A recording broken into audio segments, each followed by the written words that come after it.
नमस्कार दोस्तों, आज मैं आपको श्रावण माह महात्म्य का पहला अध्याय सुनाऊंगी। आप सभी मेरे साथ बोलिए, ओम नमः शिवाय। शौनक बोले, हे सूत, हे महाभाग्य, हे व्यास शिष्य, हे अक्लमत्स्य, आपके मुख कमल से अनेक आख्यानों को सुनते हुए हम लोगों को तृप्ति नहीं होती है, अपितु बार बार सुनने की इच्छा बढ़ती जा रही है। तुला राशि में स्थित सूर्य में कार्तिक मास का महात्म्य, मकर राशि में माघ का महात्म्य और मेष राशि में स्थित सूर्य में वैशाख मास का महात्म्य और इसके साथ उन मासों के जो भी धर्म है उन्हें आपने भली भांति कह दिया है। यदि आपके मत में इनसे भी अधिक महिमामय कोई मास हो तथा भगवत प्रिय कोई धर्म हो तो आप उसे अवश्य कहिए, जिसे सुनकर कुछ अन्य सुनने की हमारी इच्छा ना हो। वक्ता को श्रद्धालु श्रोता के समक्ष कुछ भी छिपाना नहीं चाहिए। सूत जी बोले, हे मुनियों, आप सभी लोग सुने। मैं आप लोगों के वाक्य गौरव से अत्यंत संतुष्ट हूँ। आप लोगों के समक्ष मेरे लिए कुछ भी गोपनीय नहीं है। दंभ रहित होना, आस्तिकता, शरणता का परित्याग, उत्तम भक्ति, सुनने की इच्छा, विनम्रता, ब्राह्मणों के प्रति भक्ति परायणता, सुशीलता, मन में स्थिरता, पवित्रता, तपस्विता और अनसूया, ये श्रोता के 12 गुण बताए गए हैं। ये सभी आप लोगों में विद्यमान हैं। अतः मैं आप लोगों पर प्रसन्न होकर उस तत्व का वर्णन करता हूँ। एक समय प्रतिभाशाली संत कुमार ने धर्म को जानने की इच्छा से परम भक्ति से युक्त होकर विनम्रता पूर्वक ईश्वर भगवान शिव से पूछा। संत कुमार बोले, योगियों के द्वारा आराधनीय चरण कमल वाले हे देव, हे महाभाग्य, हमने आपसे अनेक व्रतों तथा बहुत प्रकार के धर्मों का श्रवण किया, फिर भी हम लोगों के मन में सुनने की अभिलाषा है। 12 मासों में जो मास सबसे श्रेष्ठ, आपकी अत्यंत प्रीति कराने वाला, सभी कर्मों की सिद्धि देने वाला हो और अन्य मास में किया गया कर्म यदि इस मास में किया जाए तो वह अनंत फल प्रदान कराने वाला हो। हे देव, उस मास को बताने की कृपा कीजिए। साथ ही लोकानुग्रह की कामना से उस मास के सभी धर्मों का भी वर्णन कीजिए।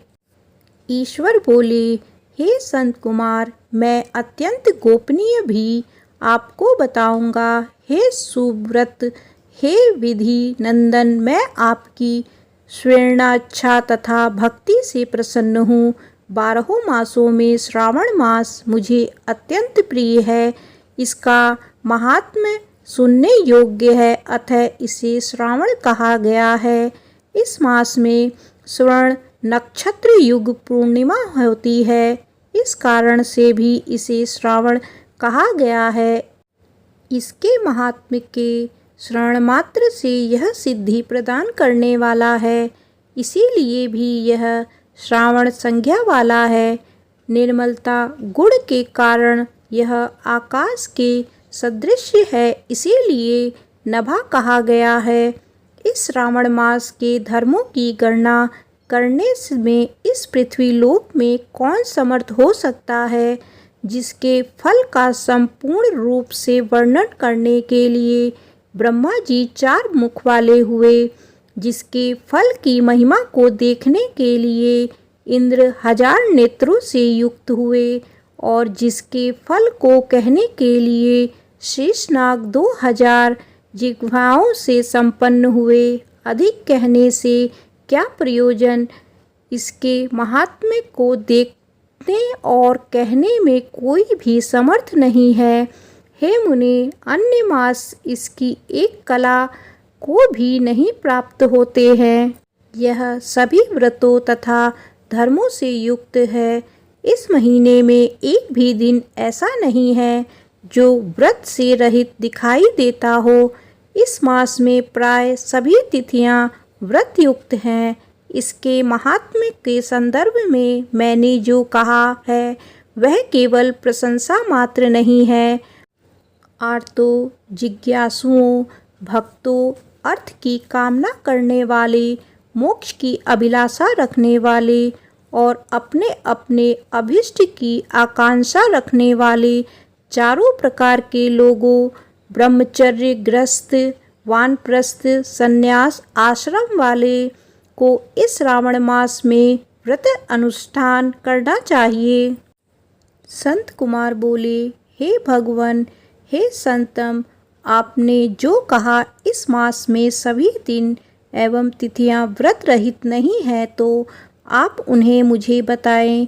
किस तिथि में और किस दिन कौन सा व्रत होता है, उस व्रत का अधिकारी कौन है, उस व्रत का फल क्या है, किस किसने उस व्रत को किया, उसके उद्यापन की विधि क्या है, प्रधान पूजा कहाँ हो और जागरण करने की क्या विधि है, उसका देवता कौन है, उस देवता की पूजा कहाँ होनी चाहिए, पूजन सामग्री क्या क्या होनी चाहिए और किस व्रत का कौन सा समय होना चाहिए। हे प्रभु, आप सब मुझे बताएं। यह मास आपको प्रिय क्यों है, किस कारण यह पवित्र है, इस मास में भगवान का कौन सा अवतार हुआ, यह सभी मासों में श्रेष्ठ कैसे हुआ और इस मास में कौन कौन धर्म अनुष्ठान के योग्य है। हे प्रभु, यह सब बताइए।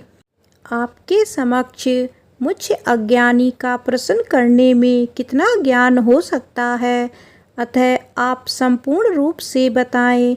हे कृपालो, मेरे पूछने के अतिरिक्त भी जो जो शेष रह गया हो उसे भी लोगों के उद्धार के लिए कृपा करके बताएं।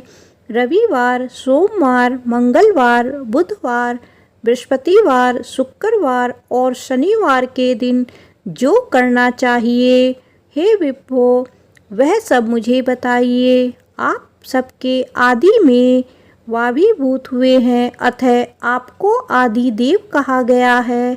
जैसे एक की विधि बाधा से अन्य की विधि बाधा होती है, वैसे ही अन्य देवताओं के अल्प देव तत्व के कारण आपको महादेव माना गया है। तीनों देवताओं के निवास स्थान पीपल वृक्ष में सबसे ऊपर आपकी स्थित है। कल्याण रूप होने के कारण आप शिव हैं और पाप समूह को हरने के कारण आप हर हैं।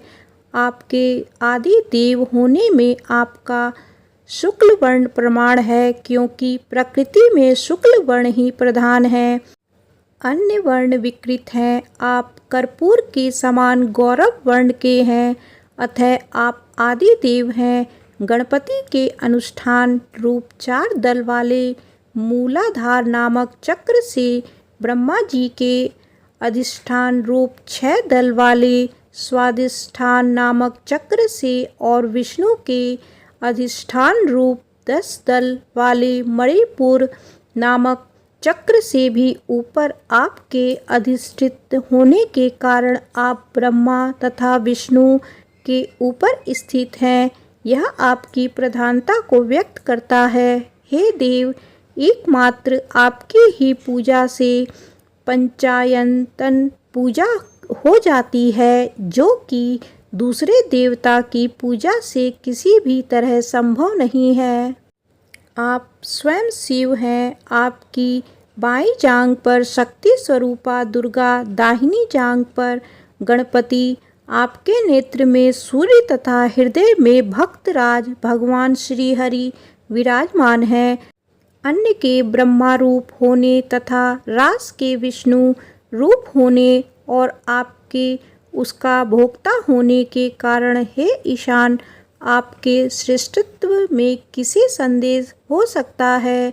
सबको विरक्त की शिक्षा देने हेतु आप शमशान में तथा पर्वत पर निवास करते हैं। पुरुष सूक्त में उतामितत्व से सानो इस मंत्र के द्वारा प्रतिपादक के योग्य हैं, ऐसा महर्षियों ने कहा है। जगत का संहार करने वाले हलाहल को गले में किसने धारण किया? महाप्रलय की कालीग्रह को आपने मस्तक पर धारण करने में कौन समर्थ था? संसार रूप अंधकूप में पतन के हेतु कामदेव को किसने भस्म किया? आप ऐसे हैं कि आपकी महिमा का वर्णन करने में कौन समर्थ है? एक तुच्छ प्राणी में करोड़ों जन्मों में भी आपके प्रभाव का वर्णन नहीं कर सकता। अतः आप मेरे ऊपर कृपा कर मेरे प्रश्नों को बताइए। इस प्रकार श्री स्कंद पुराण के अंतर्गत ईश्वर संत कुमार संवाद में श्रावण मास महात्म्य में पहला अध्याय पूर्ण हुआ। आप सभी मेरे साथ बोलिए, ओम नमः शिवाय।